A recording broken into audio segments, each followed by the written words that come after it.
আপনি? হ্যাঁ, তুমি কি মনে করেছিলে? আমার অনুমান ঠিক এই যে খুব লেগেছে, তাই না? হ্যাঁ। লজ্জাপতি লতা আমার, খোপায় ফুলের সাজে তোমাকে কি সুন্দর মানিয়েছে। তোমার ওই মালাটা আমার গলায় পরিয়ে দাও না, দেখি কেমন মানায়। কেন পরাবো? ভালোবাসো বলে। গলায় মালা পরে যে বড় জ্বালা। কিসের জ্বালা? আপনি বাসা শাহজাদা, আর আমি হলাম পথের এক ভিখারি রে, আপনাদের আশ্রয়হীনা। আমার সঙ্গে আপনি ভালোবাসা তা কিছুতেই সম্ভব নয়। কেন সম্ভব নয় সুলতানা? ভালোবাসার মাঝে কোনো ধনী গরিবের প্রশ্ন আসতে পারে না সুলতানা। আমি যে তোমাকে প্রাণ প্রাণে ভালোবাসি সুলতানা। আমার কাছে তুমি তুমি সবার কাছে নিন্দিতা আশ্রিতা হলেও আমার কাছে তুমি না না, এই রত্নকুণ্ডের হয়তো কারাকুনি মূল্য পথে পথে গড়াগড়ি যাবে। ভুল বোঝো না সুলতানা। আমি বাদশাহজাদা হলেও আমি তোমার কাছে প্রেমময় প্রাণবন্ধু। আর আর তুমি আমার লজ্জাবতী লতা। হ্যাঁ, তুমি প্রেমময়ী আমার সুলতানা। না না, এ কিছুতে হতে পারে না। আমার জন্য আপনাকে লুকের মুখে গঞ্জনা শুনতে হবে। আপনি এই কল্পনা হতে মন থেকে মুছে ফেলুন শাহজাদা। সুলতানা, এমন কোমল প্রাণে তুমি এত নিষ্ঠুর হয়েও না সুলতানা। তোমাকে ছাড়া যে আমি কিছুতেই বাঁচতে পারবো না সুলতানা। তুমি যে আমার জীবনের সর্বস্ব। কাজকে কাঞ্চন ভেবে নিজের কলঙ্ক কখনো গায়ে মেখে নিও না শাহজাদা। অন্য কিছু বলে তুমি আমার মনে আঘাত দিও না সুলতানা। আমাকে বাঁচতে দাও, তা না হলে যে মিথ্যে মায়া বাড়িয়ে কেন এ অভাগিনীকে আপনি কলঙ্কিনী করতে চান? হাস প্রেম মায়ায় আমার ছেলে প্রিয় আপনার কাছে আর কেউ নেই।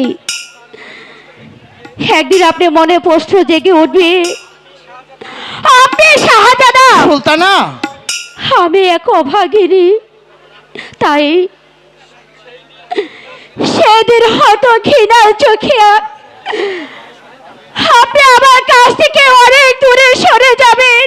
না না সুলতানা, আমি কাঁদতে কাঁদতে অন্ধ হয়ে যাব। আপনি আমার দিকে ফিরে তাকাবেন না শাহজাদা। আমায় আমায় তুমি বিশ্বাস করো সুলতানা। আমি পবিত্র এই খোদার নামে শপথ করে বলছি, জীবনে জীবনে আমি তোমাকে কোনোদিন ভুলবো না সুলতানা। তুমি তুমি হবে আমার একমাত্র জীবন সঙ্গিনী। না না শাহজাদা, মন থেকে দূর করো আমল সন্দেহ। শুধু এইটুকু জেনে রাখো সুলতানা, তুমি আমার আর আমি তোমার। শাহজাদা, আপনার আপনার নয়, বলো তোমার। আর বলো তুমি কি বলতে চেয়েছিলে? তোমার আমার ভালোবাসা চিতি স্বরূপ এই ফুলের মালাটি আমি তোমার গলায় পরিয়ে দিলাম।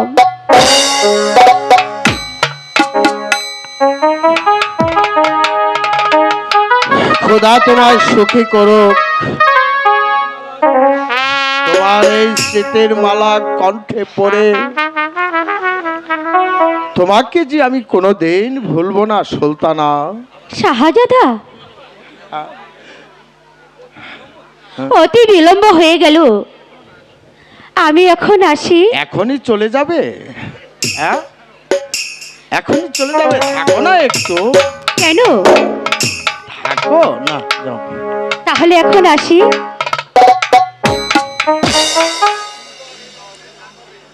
কি কি সুন্দর এই অঙ্গের গঠন। হ্যালো, কত কোমল এর অন্তর, যেন ফুলের পাপড়ি দিয়ে গড়া এই সুলতানা।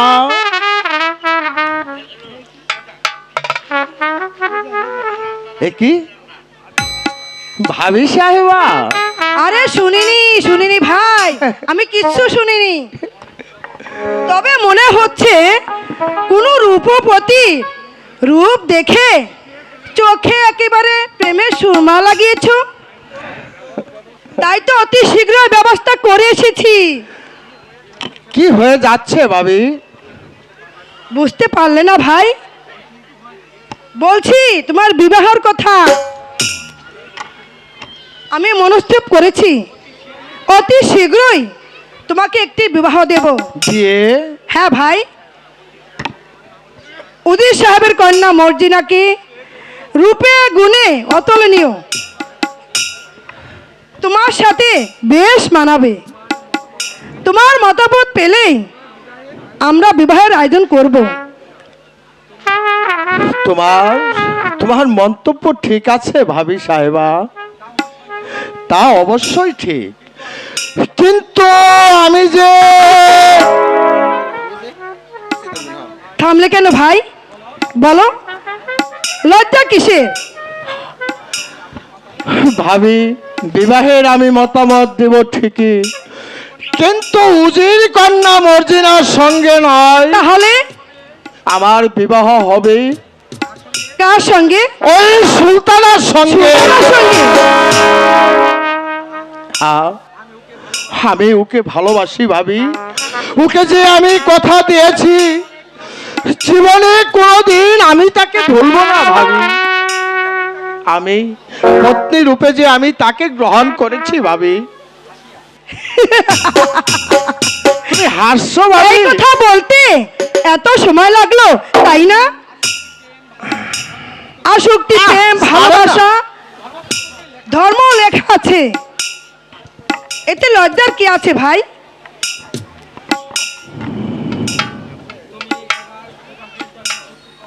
তুমি এবার বিবাহের জন্য প্রস্তুত হও। আচ্ছা আচ্ছা, একথা শুনে দাদা হয়তো আমাকে অসভ্য বাচাল বলে ধিক্কার ভাই, দেবে। তাহলে তুমি বিবাহের জন্য তৈরি হয়ে নাও, আমি এখন আসি, কেমন? আচ্ছা আচ্ছা আচ্ছা,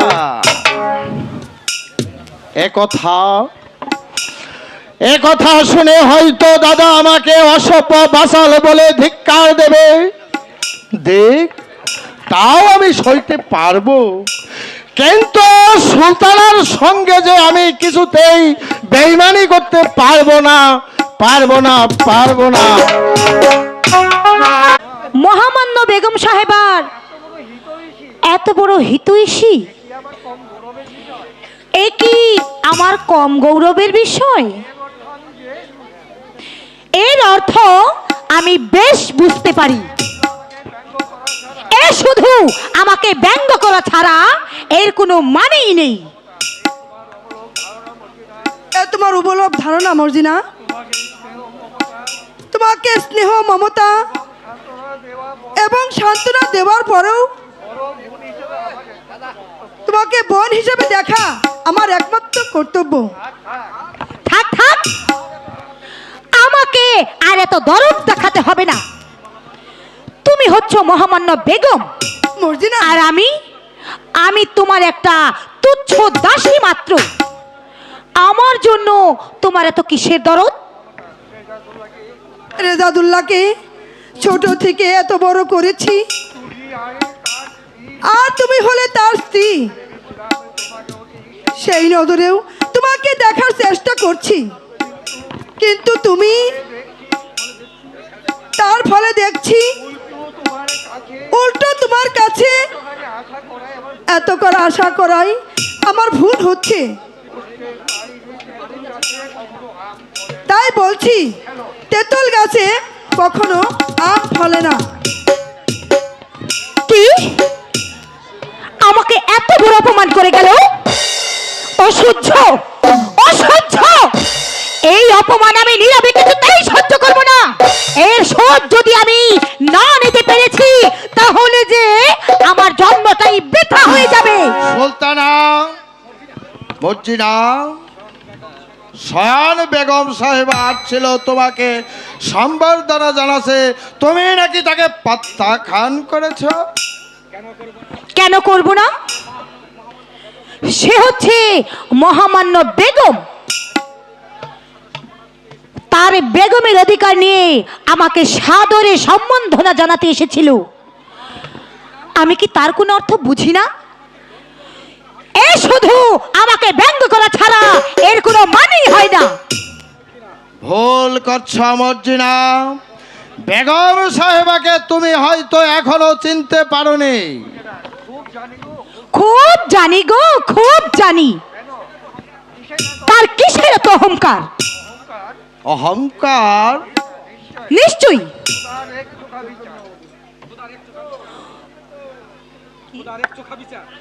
খুদার এক চোখা বিচার, নইলে কি ওই বেগমের আসনে আমাকে মানায় না? আমি তার চেয়ে কিসে ছোট? এ নিষ্ঠুর অত্যাচারী বিশ্বাসঘাতক কেউ কেউ আমার অত্যাচারের প্রতিকার করতে আসলো না। ও খোদা, আমি প্রতিজ্ঞাবস্ত মহাপাপী, বজ্রাঘাতে আমার ধ্বংস হোক, বজ্রাঘাতে আমার ধ্বংস হোক। স্বামী, বেগম সাহেবার এত মান, বৃথাই আমার এই ভাগ্য। বেগম মমতাদের কাছে আমি এতটাই ক্ষুণ্ণ কেন? কেন খোদার এই অবিচার? রূপে গুণে তার চেয়ে আমি কি অতুলনীয়? আমার কি সেই সাধ্য নেই বেগম হবার? সেই মমতা হলো এই কল্পনাপুরের মহামান্য বেগম, আর আমি তার হয়েছি তুচ্ছ একটা দোষী। না না না, এই যে আমি কিছুতেই সহ্য করতে পারছি না। কেমন করে? না না, এই মহলে তো আমারও সমান অধিকার আছে। তাহলে কেন কেন আমি এই দাসীবাদী হয়ে থাকবো? যে করেই হোক না কেন আমি এই মহলের বেগম হতে চাই। যে করেই হোক না কেন ওই আমার বেগম হওয়া যে বিধিলিপি, আর এটা যদি না হতে পারি তাহলে যে আমার জন্মটাই বৃথা। না, কে? ও, মহামান্য বেগম সাহেবা, তা এখানে কেন এসেছেন? আমি এই সম্ভাবনার জন্য আসিনি বোন। আমি এসেছি বড় বোন হয়ে ছোট বোনের কাছে একটু আদর, মমতা, স্নেহ দিয়ে, তাকে ভালোবাসা দিয়ে আমার কাছে আপন করে নেওয়ার জন্য। ও তাই? কি চমৎকার অদৃষ্ট আমার! স্বয়ং মহামান্য বেগম সাহেবা, যার স্নেহময়ী, তার ভাগ্যে কি তুলনা হয়? কিন্তু হঠাৎ এখানে কি মনে করি? এলাম তোমাদের বিষণ্ণতা কারণ জানতে। মাত্র কয়েকদিন গত হলো তোমাদের বিবাহ হয়েছে এবং আনন্দের দিনগুলো মধ্যে তোমাদের কারো মুখে হাসি নেই। রাজাকেও দেখি কি কল্পনা নিয়ে মন ভার করে থাকে, তোমাকেও দেখছি তাই তোমাদের কি দুঃখ, তোমাদের মুখে হাসি নেই, তাই দেখতে এলাম। হাসি যে আমার মুখে শোভা পায় না বেগম সাহেবা, কিন্তু স্বয়ং বেগম সাহেবা, যার সান্ত্বনাময়ী, তার আবার দুঃখ কিসের? বেগম সাহেবার স্নেহের পরশে আমার সব দুঃখই যে নিবারণ হয়ে যাবে। শুধু ভাবছি, এত স্নেহ মমতা পেয়েও শেষ পর্যন্ত স্বামীকেও কি ভুলে যেতে হবে? না মর্জিনা, তুমি অমন কথা বলো না। থাক থাক, আমি কাউকে ভুলে যেতে বলিনি। এসব কথার অর্থ কি মর্জিনা? বুঝতে, তাহলে আমার কাছে আর ছোট হয়ে থাকতে হতো না। ছোট ছোট তুমি কিসে হলে মর্জিনা? ছোট নই, এই কল্পনাপুরের মস্তক যে তোমারও, তোমার বড় ভাইয়ের সমান অধিকার আছে তোমারও। আমার শ্বশুরের মৃত্যুর সময় এই মস্তদের দায়ভার তো তোমার হাতেও দিয়ে গেছি। রাজ্যের মালা গলায় পরে এই কল্পনাথপুরের সে আছো অধীশ্বর, আর আর তুমি তো হচ্ছ তার আজ্ঞাবাহ। এর সম্বন্ধে তুমি মোটেই জানো না মর্জিনা। দাদা আমাকে মসনদে অধিষ্ঠিত করতে চেয়েছিল। আমি স্বেচ্ছায় আমি দাদাকে মসনদে বসিয়েছি। ইচ্ছা করলে যে কোনো মুহূর্তে আমি এই কল্পনাপুরের মসনদে অধিবেশন করতে পারি। তাহলে তুমি পরাধীন কেন স্বামী? পরাধীন? কিসের পরাধীন? মৃত্যুর পর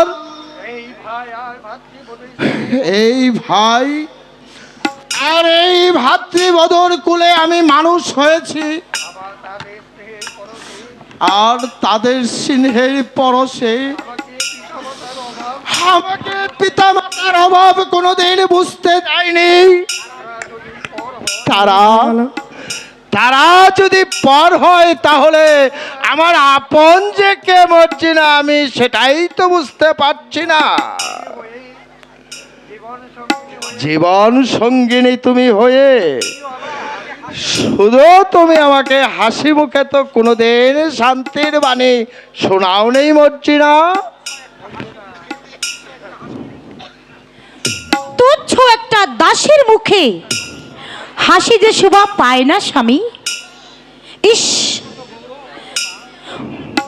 বেগমের কত গৌরব, কত মান, আশ্চর্য। আশ্চর্য নারীর দুরাকাঙ্ক্ষা। উজির কন্যা হয়ে তুমি এই কল্পনাপুরের রাজবধূর স্থান পেয়েছ। শত শত শত দাসী তোমার পদসেবা করছে, তার এত মান পেয়েও তোমার আকাঙ্ক্ষা মিটল না মর্জিনা। না, তাহলে কিসে তোমার আকাঙ্ক্ষা মিটবে বলো? আমি এই রাজ্যের মহামান্য বেগম হতে পারলি তবেই আমার আশা পূর্ণ হবে। মর্জিনা,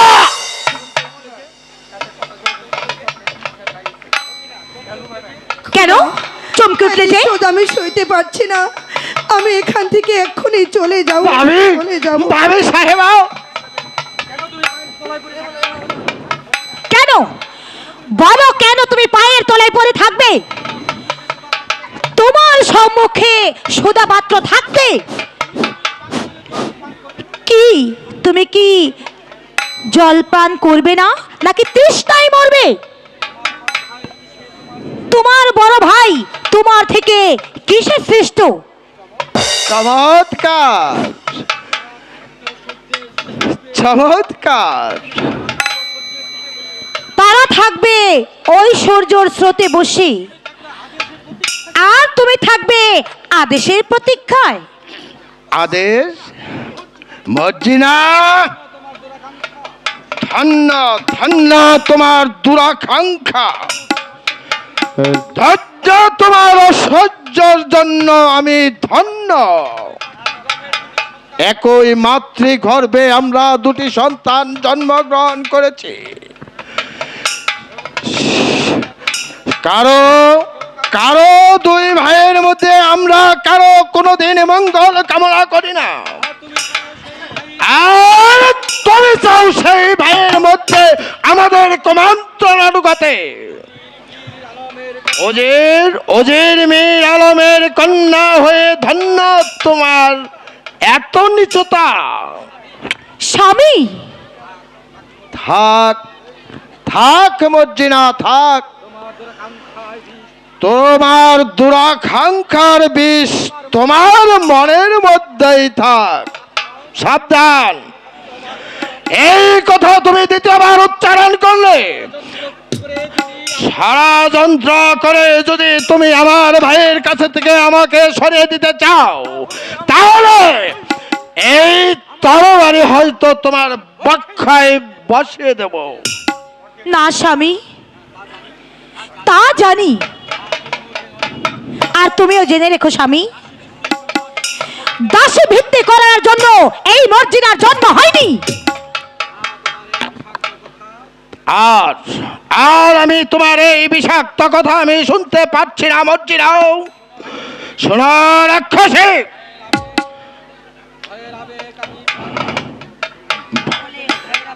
ভয়ের আবেগে আমি আমার প্রাণটা পর্যন্ত বিসর্জন দিতে পারি, কিন্তু আমার ভাইয়ের বিরুদ্ধে ষড়যন্ত্র করলে আমি তাকে কিছুতেই ক্ষমা করব না। আমি তাকে কিছুতেই ক্ষমা করব না।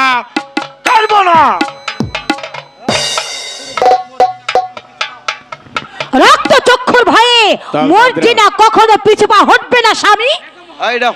বেগম হওয়া যে আমার বিধি লিপি, বিধি যখন আমার ভাগ্যে লিখে দিয়েছে, নিশ্চয়ই আমার সুখ ফিরবে। আমার উচ্চ আকাঙ্ক্ষা যদি বাধা স্বরূপ কেউ দাঁড়ায়, আমি তার মাথা থেকে দেহটা আলাদা করে দেব।